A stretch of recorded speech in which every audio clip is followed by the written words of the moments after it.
All of that is all right. We're still in the book of Nehemiah. What do we know about the book of Nehemiah?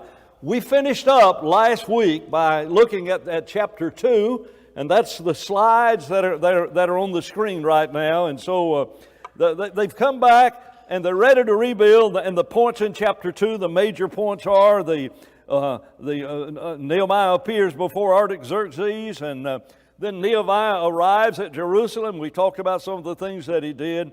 And then there are those challenges from those government officials that are there. You've got to understand that the Canaanite nations that were there did not really want those Jews to come back. Here's the why of it. The Jews have been taken back over to Babylon, been over there 70 years. That property there in Palestine belongs to those nations that are living there. Now, they're not in Jerusalem because it's in ruins. But all of that outlying area and everything that the Jews had had since the time of Joshua was now available for these Gentile nations. And so when we begin reading about the opposition of them coming back, it's their land, it is their property. And so they don't want these Jews ever to come back. Now, there's not a large number of them that's come back. Only about 50,000 of them that came back with Zerubbabel, and fewer than that, a lot fewer than that, came back with Ezra and Nehemiah. There's not like there are 250,000 Jews that's come back. There's 50,000 people to occupy something that'd be almost like the size of Palm Beach County if you talk about all of Judea.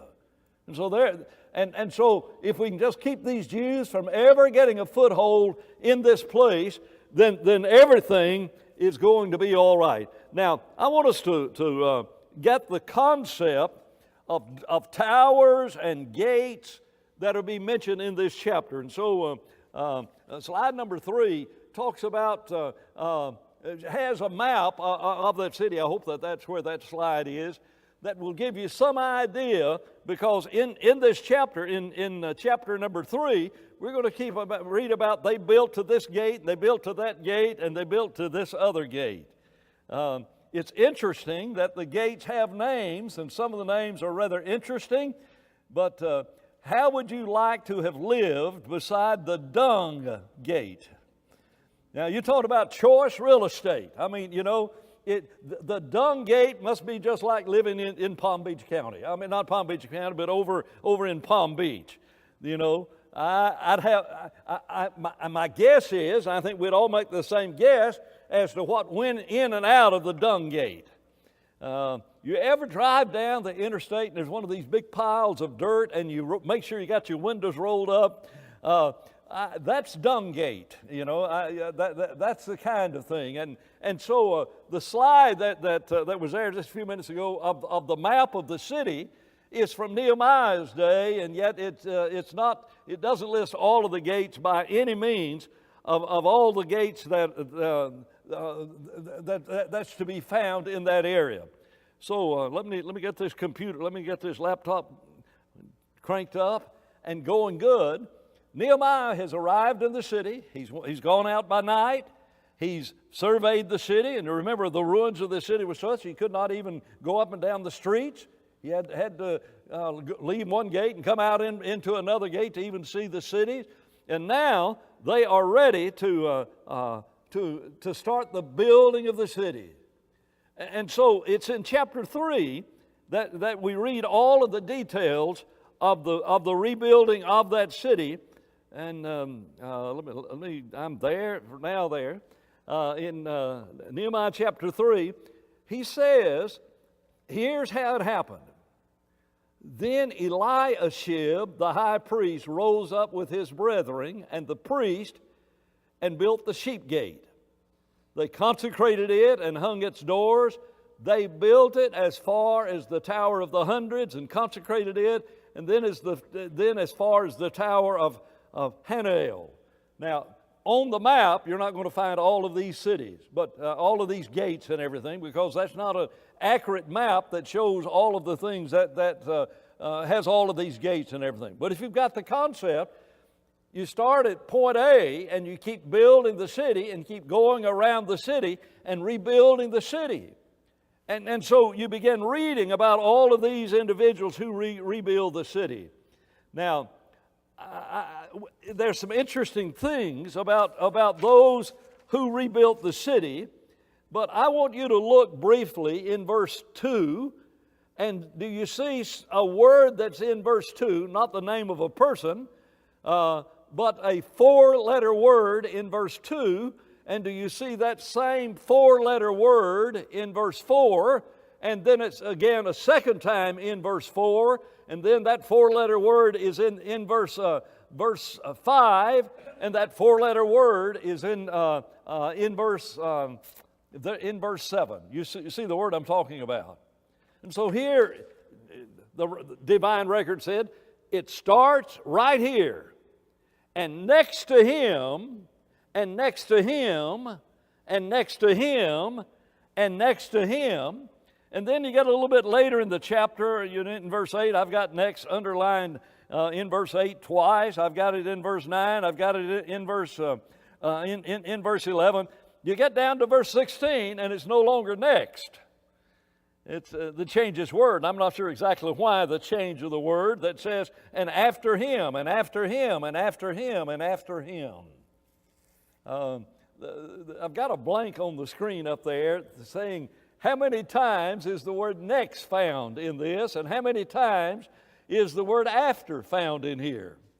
Now, you can take a Bible program. If it's like eSword, you can say, tell me how many words are used in chapter 3 and how many times each word is used.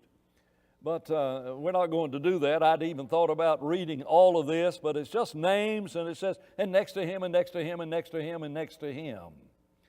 But there are some tremendous lessons to be learned. And that's what I want us to do, is to point out the kinds of people that were building houses, and especially in this chapter, building the wall.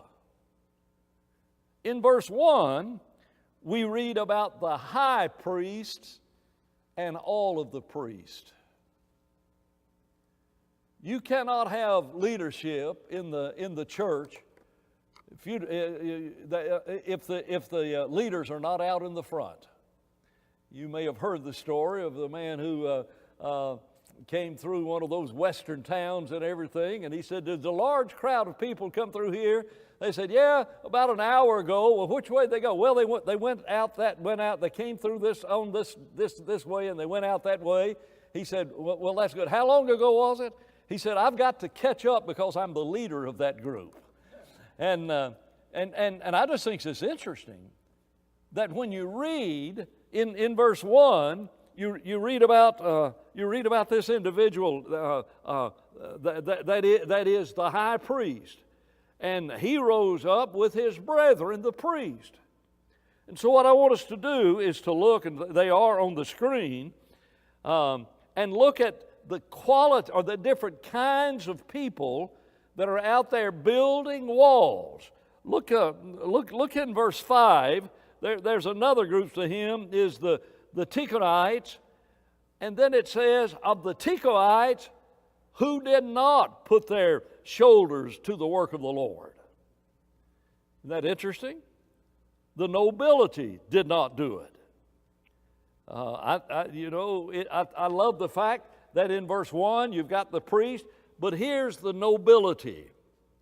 We need to understand the principle that is involved in relationship to doing church work is not just being those who are visible and in the forefront. A lack of having those who are visible and in the forefront doing the work is detrimental to the cause. What if everybody had taken that attitude that says, I'm not going to do this? In the 1930s, it could have been in the 1920s, you may have heard of the Ryman Auditorium in Nashville, Tennessee. It's where the Grand Ole Opry originated. There were for 5 years a citywide gospel meeting. It was almost a statewide gospel meeting conducted in Nashville, Tennessee by Churches of Christ.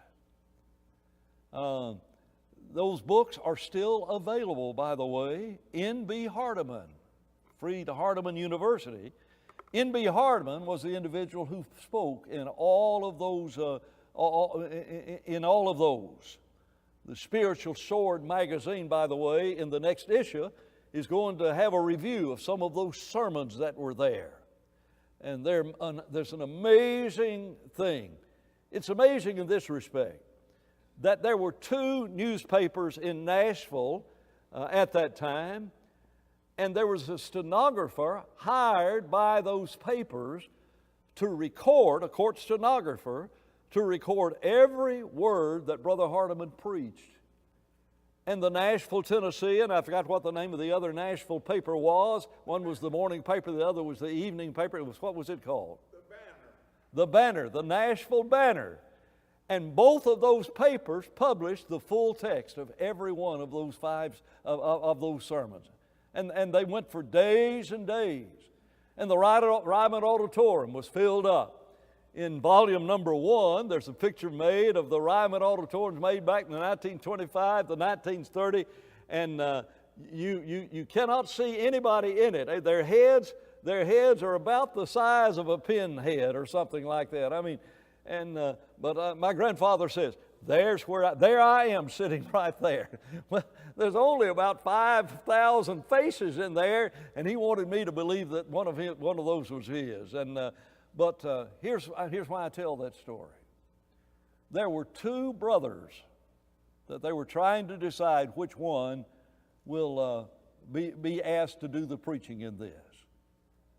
And they went to these 2 brothers and they said, Brother Hardeman, we've decided. But the other brother said, would you lead the singing? And he said, listen, I'd be glad to do the janitorial work. And I think he specifically mentioned, I'd be glad to clean the toilets to ensure the success of this effort. What a great attitude.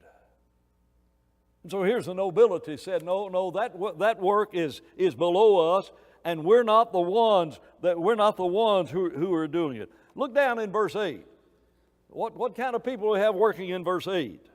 Who do you see there? Now, I want you to tell me what these men know about building walls in verse 8. Who's there? The goldsmiths and the perfumers.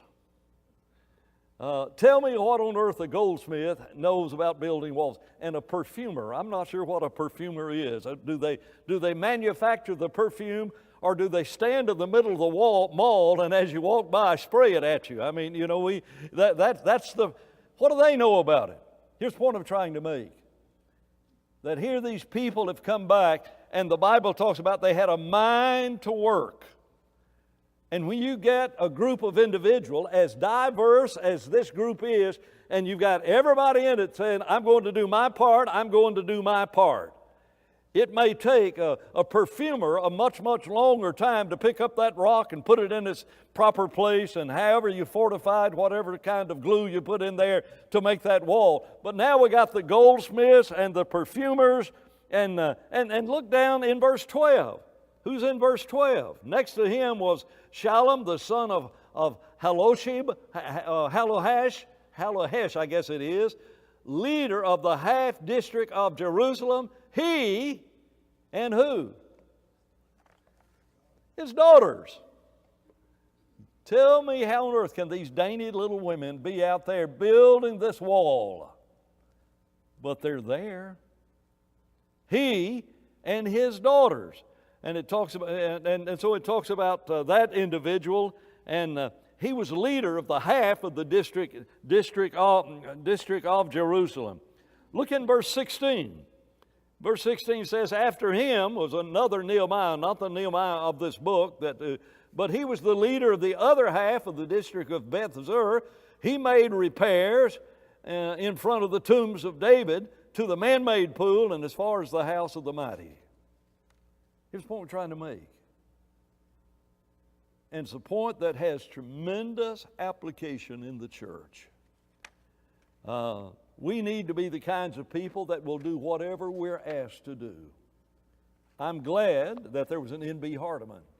And his name is renowned in many respects, not only because of his great preaching ability, but because of what he was. But the other brother, who was the brother that led the singing in the gospel meeting or in the Hardeman Tabernacle sermon? Who said, I'd be glad to do the janitorial work in this place. And so whenever we talk about there's something that needs to be done, don't look for the high and the mighty and the places of renown. We need to understand that. And so here are these individuals who are involved in this. I pointed out the half district. We've got in verse 17. Verse 17, we've got the Levites. Who's that? Well, that's the priestly group of individuals. That's just the not necessarily those who were priests, but those who were other served in other priestly ways. In verse 18, there's that other half of the leaders. In verse 9, they are the men of the plains. What's that all about? They're not even going to live in that city. The people of God, Jerusalem, was built on mountains. There were 3 or 4 mountains inside the city and 3 mountains on the outside of that city. The most famous one would be the Mount of Olives. But here are the men of the plains. And so they've all come back and they're going to rebuild the walls of the city. Well, why are these men even there? Because we're brethren. Because we're here to help each other to accomplish all of these things.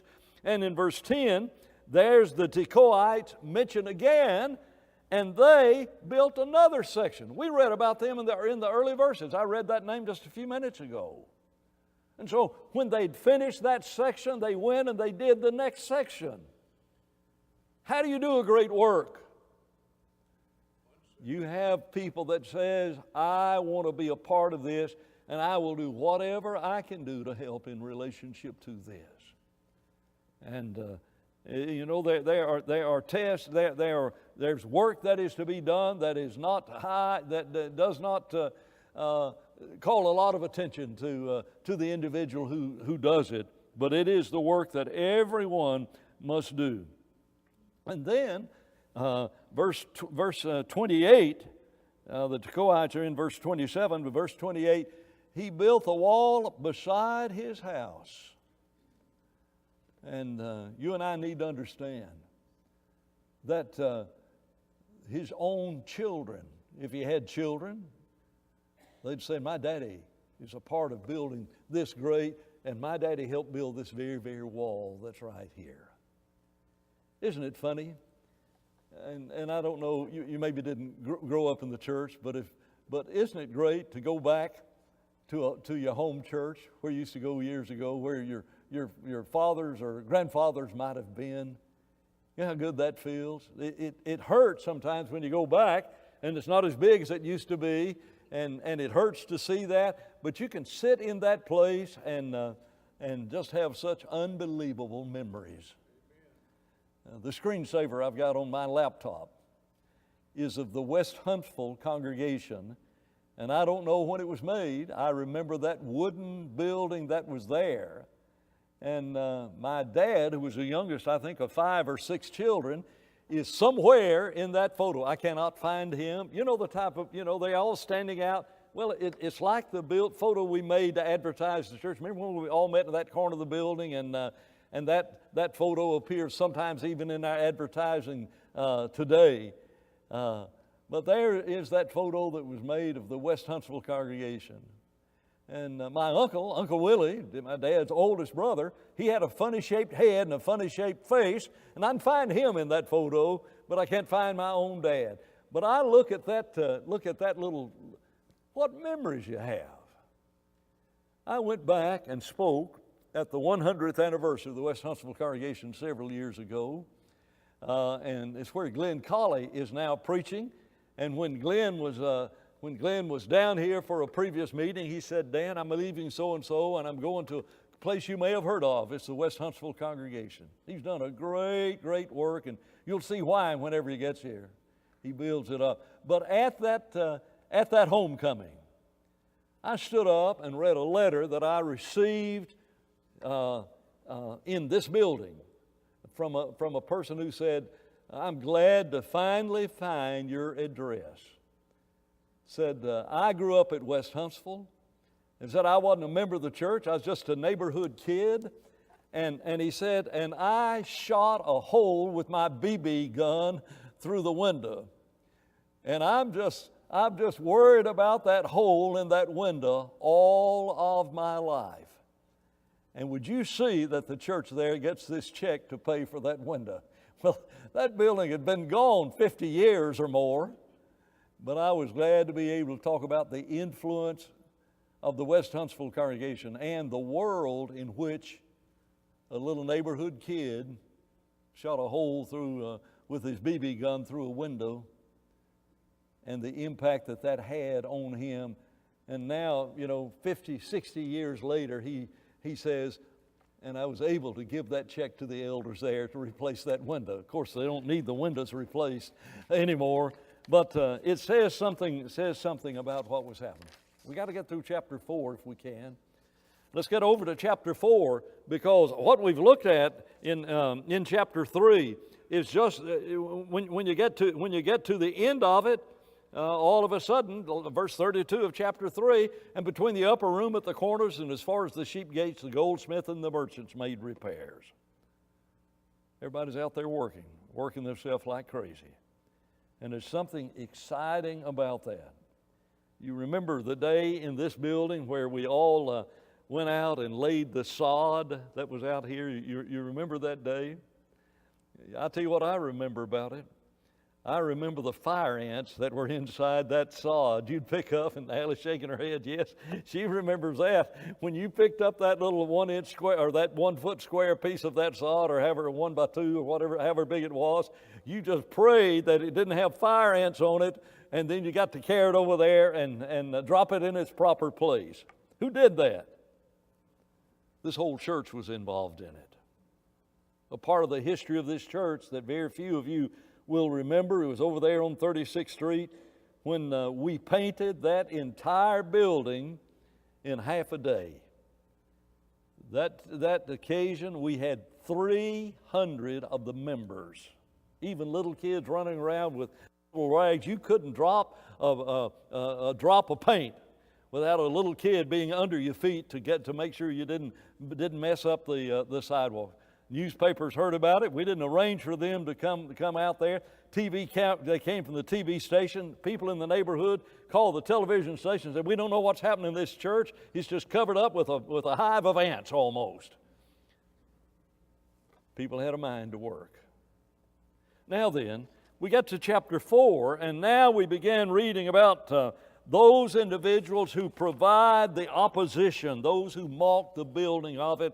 And so in chapter 4, we begin reading the name of an individual that we're going to keep reading about again and again. Sanballat's name is in verse 4.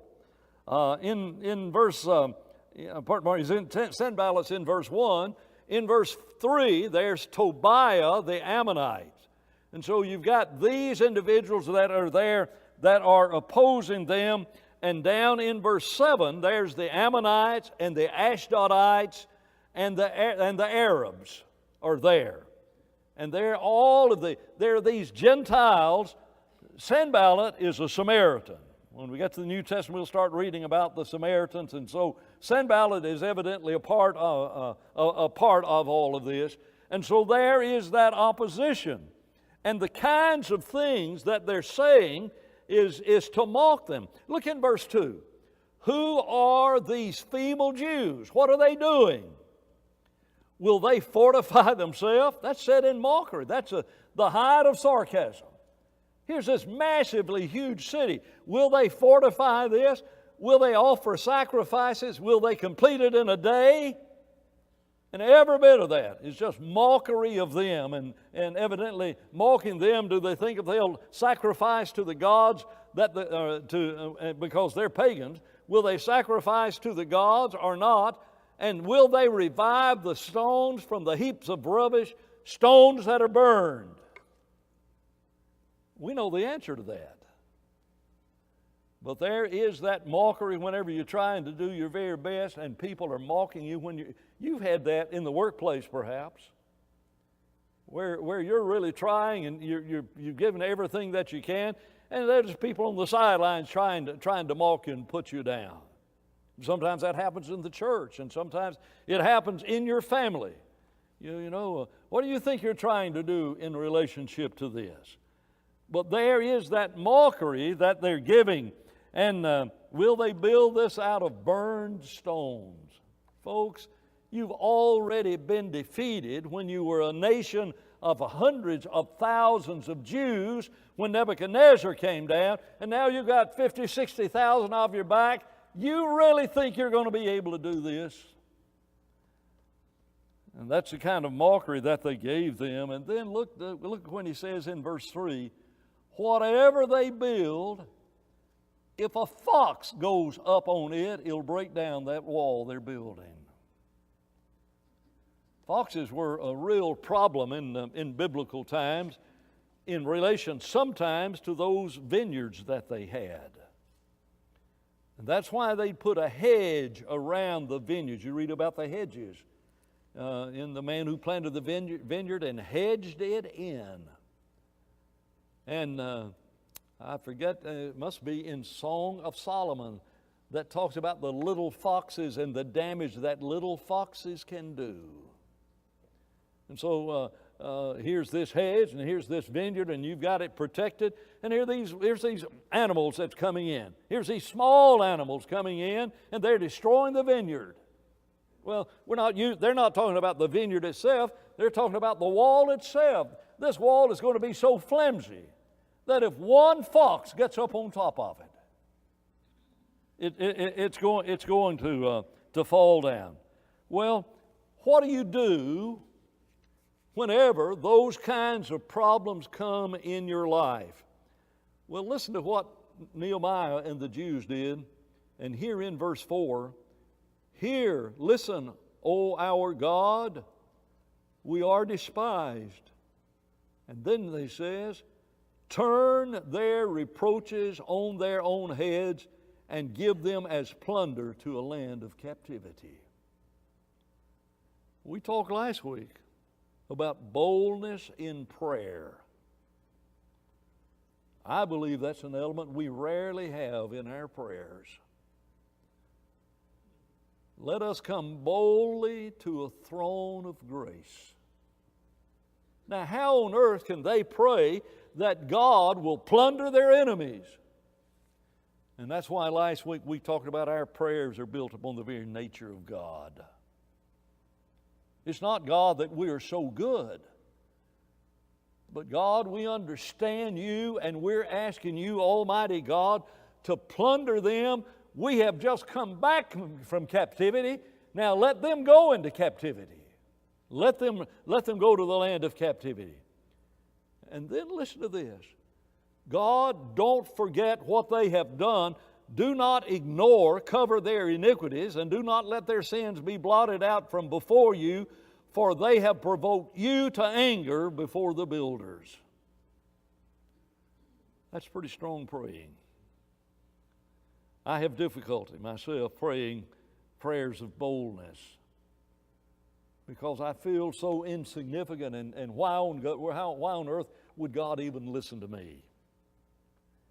But you know why God listens to you? Not because you are almighty. He's the almighty one, and this is His nature. Whatever a man sows, that shall he reap. And so that's why when your kids got beat up by the bully at school, you came home and told your mamas and daddies about the injustice that you'd suffered. Why? Because they knew that your kids would say, "My daddy is bigger than your daddy." Yes, Richard.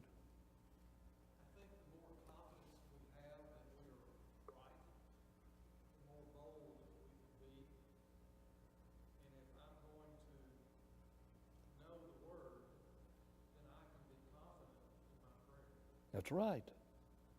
And what Richard says is, because we know, I'm paraphrasing, because we know the nature of God, then we can be confident in our prayers because that's what God's going to respond. Did that get close to what you were saying, or is there some other element of it I didn't get? Well, if I know the will of God, Yes. I can be confident. I've got it right here. Yes. It's up to me to know the will, and then I don't have a problem being bold. And I love what he said, if I know the will of God. Sometimes we think, well, if it's the Lord's will, and we think predestination and what the will of God is, but Richard, you said it, if I know the will of God, and you held up the Bible. If I know the will of God is to do this, is it the will of God that the gospel change the hearts and the lives of people? Can we pray that God would help us in this gospel meeting to change the lives of individuals? And God, help us to find those individuals. I can do that boldly, can I not? God, give me boldness to be unashamed of my faith. And that is a part of all of this. First bell is rung. Let's look down in verse 6. So we built the wall, and the entire wall was joined together to half of its height, for the people had a mind to work. Who's that? Everybody.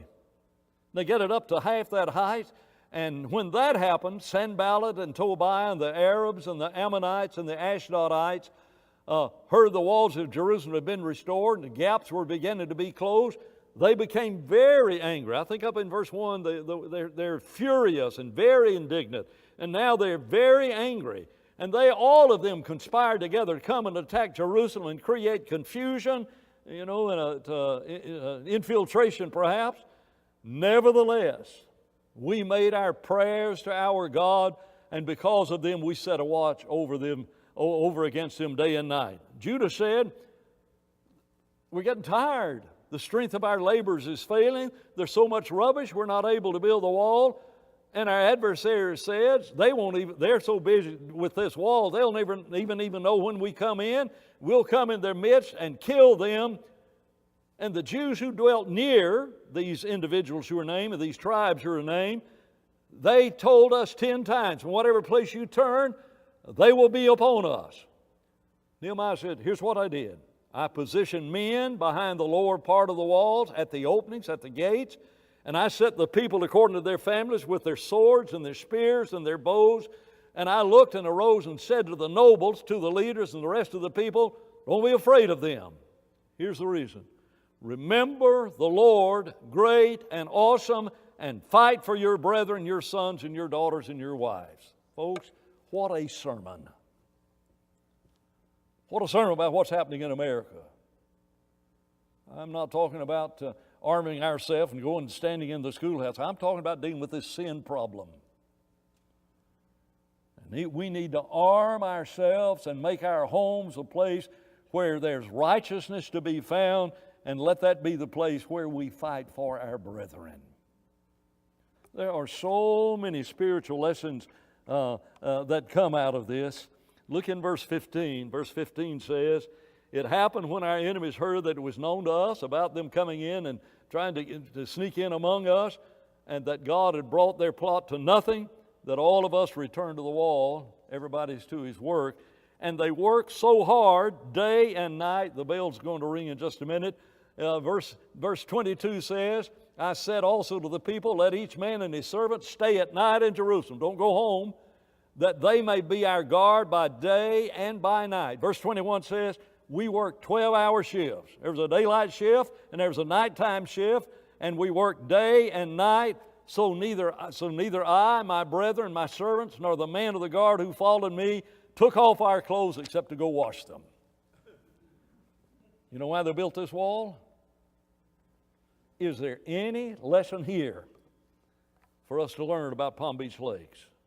Let me make it more specific. Is there any lesson there is for every one of us individually to learn and to say, we're here to build the kingdom of God? What lessons can I learn from chapters 3 and chapter 4? I may be a perfumer, but there's something I can do. And we'll have a mind to work and work and work and work and work. Through chapter 4, I didn't think we'd finish, and we didn't have enough time in chapter 4. We may come back and talk a little bit more about it, because our God will fight for us. We read that, didn't we? That's it. You are dismissed. Thank you very much.